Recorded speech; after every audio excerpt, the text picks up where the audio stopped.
friends, I'm Sandy, and I have been eating carnivore for over 90 days now, but in the laziest way possible. Today, I'm going to take you on a full day of what I eat. This is going to be a really easy day when I feel like not cooking whatsoever.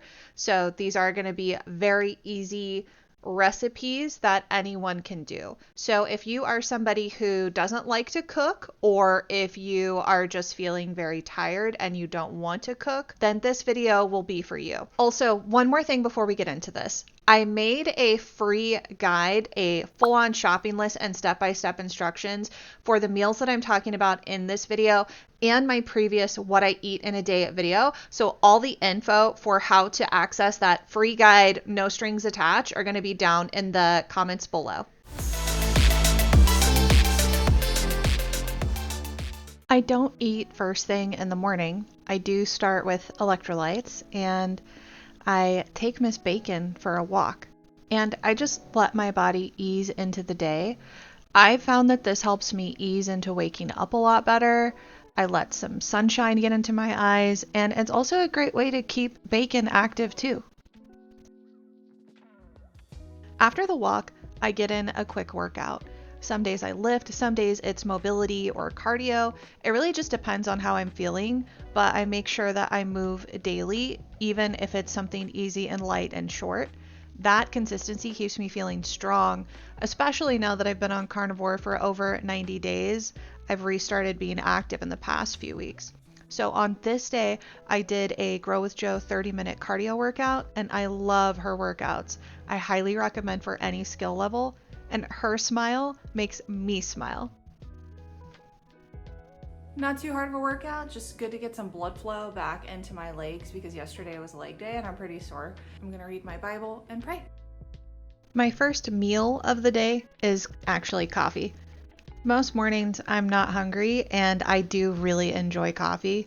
By the time I'm making this, I'm usually about an hour and a half to 2 hours into my day after waking up. So I use about half to 1 tablespoon of unsalted butter, and I blend it with a little bit of coffee in my frother. And I put my frother on the warm setting and just kind of let that heat from the frother melt the butter. If it's hot coffee, obviously that's going to melt your butter a lot faster, but if it's cold coffee, it's going to take a little bit longer. I also add some cinnamon, or, add whatever spices you like, or don't, obviously do what works for you. If you're curious why butter and not cream or half and half or something else, I found that a lot of dairy will trigger major skin problems for me. I'm going to talk about that in my next video, actually. So I do keep my dairy as minimal as possible in my diet right now, but I do really like my coffee creamy. So I have found butter to be a pretty tasty replacement that doesn't seem to negatively affect my skin. And since it's hot outside, it's now officially, for me anyway, iced coffee season. So I pour that over some ice, mix it up, and enjoy it. Are you a coffee or tea drinker? Comment down below and let me know if you still drink coffee on carnivore. Now we're about midway through the day. Usually around 12 or 1 o'clock is when I get hungry, but really I just listen to my body. And I'm now going to go ahead and show you the very first actual real meal that I make on carnivore. So as you can see here, I have 2 ingredients that I'm using. One is Egg Life wraps. I believe that's the garlic and herb, but whatever, flavor that you like will work for you. The other item that I'm using is a fully cooked sausage. I believe this one's a better cheddar, and I haven't found the better cheddar to seem to cause any issues for me. It is more processed, I think, than some carnivores would like or appreciate, but your girl's on a budget. This is what's available at Aldi, and it's, easy on the budget. So basically what I'm making is, think like a roll up essentially with this sausage, and then I'm taking a couple of toothpicks and just securing the Egg Life wrap around the sausage itself. If I don't do that, then it will not stay in place as it's cooking. And so I put 2 toothpicks here on it. I probably could have used a third one, but 2 or 3 toothpicks. Here's what it looks like before it goes into the air fryer. And then nothing special for prepping. I don't preheat the air fryer or anything. Just put in parchment paper or foil, whatever you prefer or you're comfortable with. But yeah, so parchment paper. And typically I would say most things I cook in the air fryer is at 400. So that's what I'm cooking there. And for about 10 to 15 minutes, just depending on how crisp that you want this meal to be. And so as you can see when it comes out, it is much gold, like it's crispier, it's golden brown. There's going to be an actual crunch to this. If you've ever tried an egg life wrap, it is extremely spongy because it's basically just egg whites. So putting it in the air fryer and dehydrating it a little bit gives it, in my opinion, a much better texture for eating. Taste tested and approved. For my third meal of the day, this is going to be the meal that does take the longest amount of time, which is about 25 minutes total, but you're not really doing much. I'm going to grab out my ingredients from the fridge. You saw the meatballs, and then grabbing some chuck roast as well.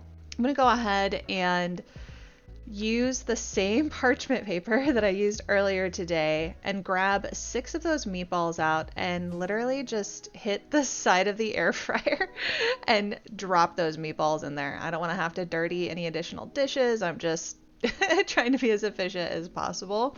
Placing them in the air fryer on the parchment paper from earlier. I'm going to put the temperature at 400 and then cook those for about 15 minutes. That is what they look like after you cook them for about 15 minutes. I am going to go ahead and check the temperature and just make sure that they're hitting a safe temperature and that they're okay to eat, or whatever temperature that you prefer as well. You can go ahead and stick them back in and cook them for a little longer if you like them a little crispier. Then I'll just take the whole thing out, dump it onto my plate, put that same parchment paper back into the air fryer. If it has some juice from the meatballs on it still, that does not bother me at all. I mean, it's not a big deal. But the second part to this meal is going to be, again, same thing I had last time. It's going to be what I call steak bites. So what you see in that bag right there are chunks of chuck roast that have been pre-cut, and they're in about 1-inch to 2-inch pieces. And those steak bites right there, again, they're in the bag. I just dump them into the air fryer, take some tongs, kind of just maneuver them around to make sure that they are sitting well in the air fryer. Then the next thing I'm going to do is go ahead and season these chuck roast bites. What I'm using this particular day is Kinder's cowboy butter seasoning, which isn't my favorite of the Kinder seasonings, but it's something that we have, and so I want to make sure that we do use it up. I did read one of your guys' comments on one of the last videos I had that Kinder seasoning actually triggers a glucose response in you. And so I need to test and see after I use Kinder's seasonings if that dextrose that you see in the ingredient spikes my glucose. So thank you very much for letting me know. I will definitely keep an eye on that. But Kinder's is really good. It is super tasty. So I hope not, but we'll see. This has cooked for about 12 minutes at 400 degrees, and so it has a nice crunchy, but tender texture all at the same time.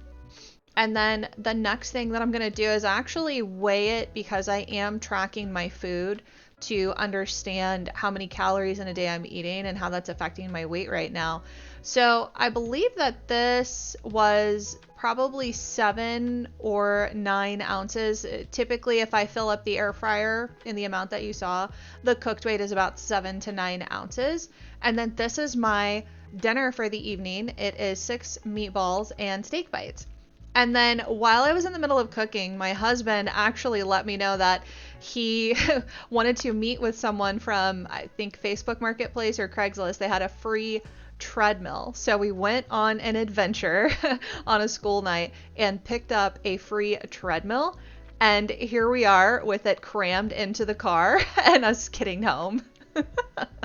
If you made it this far in the video, Thank you. I hope that this gave you a real look at how simple and easy carnivore can be. If you want to try these meals for yourself or the meals from my previous video that I did, then go ahead and click the link in the comments down below. It's a free guide. Again, there's no strings attached. I'm not going to spam you. It's just something that I thought would be really helpful for me 3 months ago that I didn't have. And if you're on your own carnivore journey or you're learning, or you just want to be part of a community that's just people learning together, no drama, go ahead and click the subscribe button down below. I'd love to have you. Thank you for watching, and I will see you in the next one.